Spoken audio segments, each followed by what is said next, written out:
हाँ जी, तो this is question 3 of variant 3.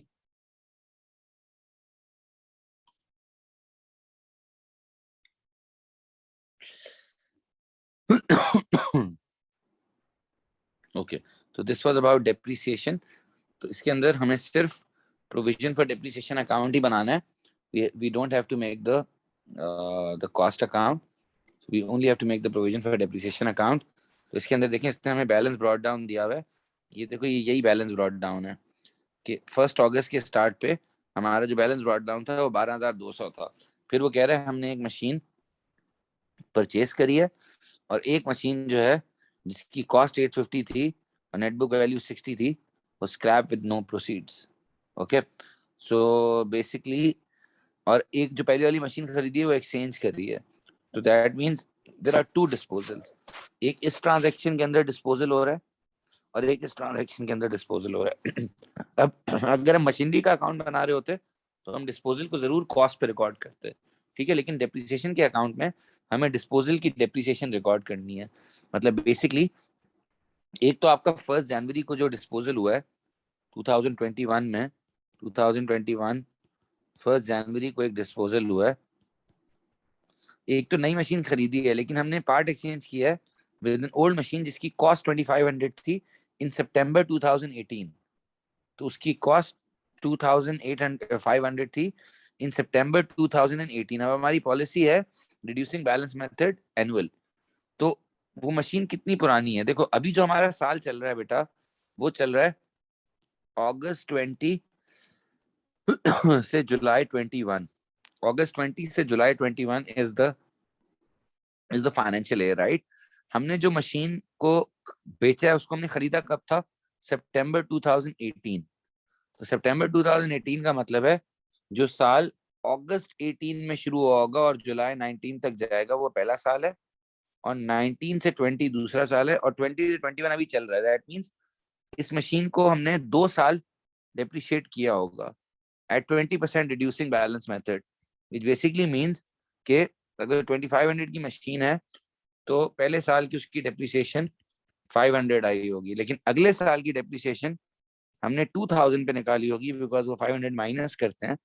तो इसकी टोटल डेप्रिसिएशन 2 साल की आई थिंक 900 है. सही है. और जो अगला एसेट हमने बेचा है उसमें तो उसने उसकी कॉस्ट नहीं बताई है, कॉस्ट तो बताई है बट डेट ऑफ परचेज की जगह उसने नेट बुक वैल्यू ही बता दी है. उसने बोला हमने इसको 0 का बेचा है, बट फिर भी हमें अपनी डेप्रिसिएशन तो खत्म करनी पड़ेगी. तो 850 का एसेट जिसकी बुक वैल्यू 60 थी, तो जाहिर सी बात है उसकी डेप्रिसिएशन 850 माइनस 60 होगी ना, क्योंकि उसने हमें बुक वैल्यू ही बता दी है. इधर बुक वैल्यू नहीं पता थी और डेट ऑफ परचेज पता थी, तो हमने देखा वो कितनी पुरानी है. तो ये बेटा 790 आता है. But now we also need to find out income statement. Income statement का मतलब होता है कि जो एसेट आपके पास अभी भी हैं उनको कितना डेप्रिशिएट करेंगे.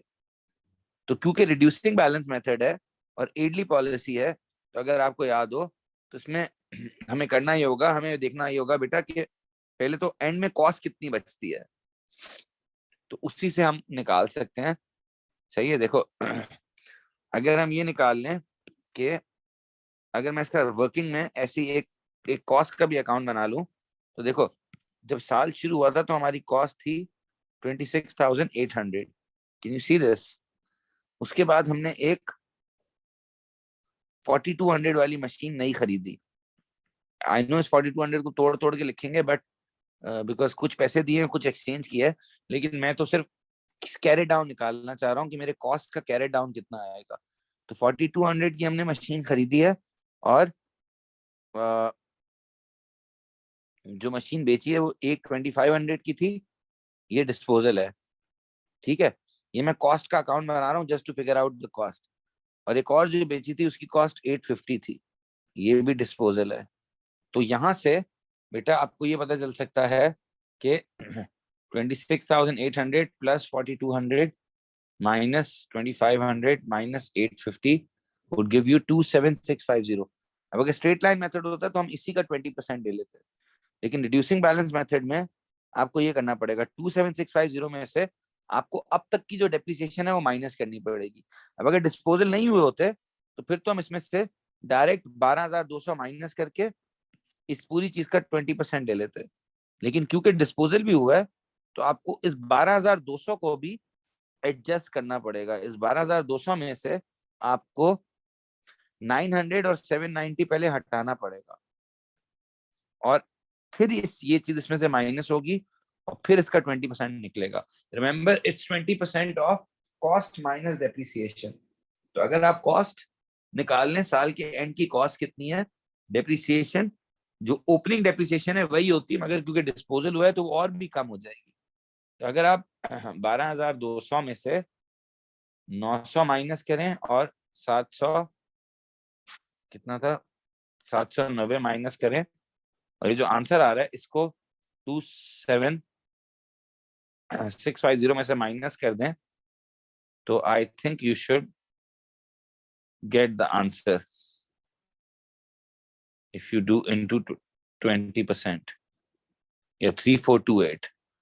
सो 3428 उनकी वर्किंग उन्होंने नेटबुक वैल्यू से निकाला हुआ है। उन्होंने पहले ओपनिंग नेटबुक वैल्यू में जो खरीदा है वो ऐड किया है, जो बेचा है उनकी बुक वैल्यूज माइनस कर दी है, उससे भी आंसर आ जाता है वैसे।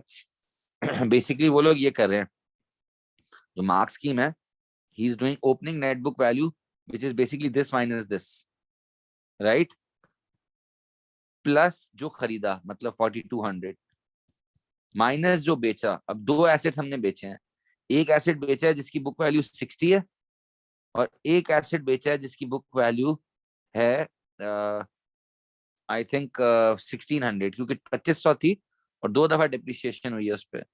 अगर आप ये भी करोगे और इसको भी 20% से मल्टीप्लाई करोगे, it will still give you 3428। So this 3428 should come here. Make sure जो भी carry down आए, which is I think 13938, and you can get the brought down as 13938. Okay, नहीं मैंने ओल्ड न्यूज से भी ऐसे निकाला हुआ था, लेकिन it's better to do it that way. Okay, then he's asked you for disposal account. So I think एक ही डिस्पोजल अकाउंट में दोनों का दिखाना है। तो आपके पास देखिए, एक आपने एसेट बेचा है 2500 वाला, ये प्लांट एंड मशीनरी, और एक और प्लांट एंड मशीनरी हमने बेची है जो 850 की थी, जिसकी कॉस्ट सही है। इधर डेट्स आएंगी, आई थिंक ये वाली हमने Jan 1 को बेची थी और ये वाली हमने July 31 को बेची है। और यहाँ पे ना उनकी फिर प्रोविजन फॉर डिप्रिसिएशन भी आ जाएगी, Jan 1 और July 31। इस वाले की प्रोविजन फॉर डिप्रिसिएशन कितनी थी, इसकी आई थिंक 900 है, क्योंकि पहले साल की 500, दूसरे साल की 400। इस दूसरे वाले की जो प्रोविजन फॉर डेप्रिसिएशन है वो कितनी है, जो हमने 850 वाला बेचा है, उसकी प्रोविजन फॉर डेप्रिसिएशन है 790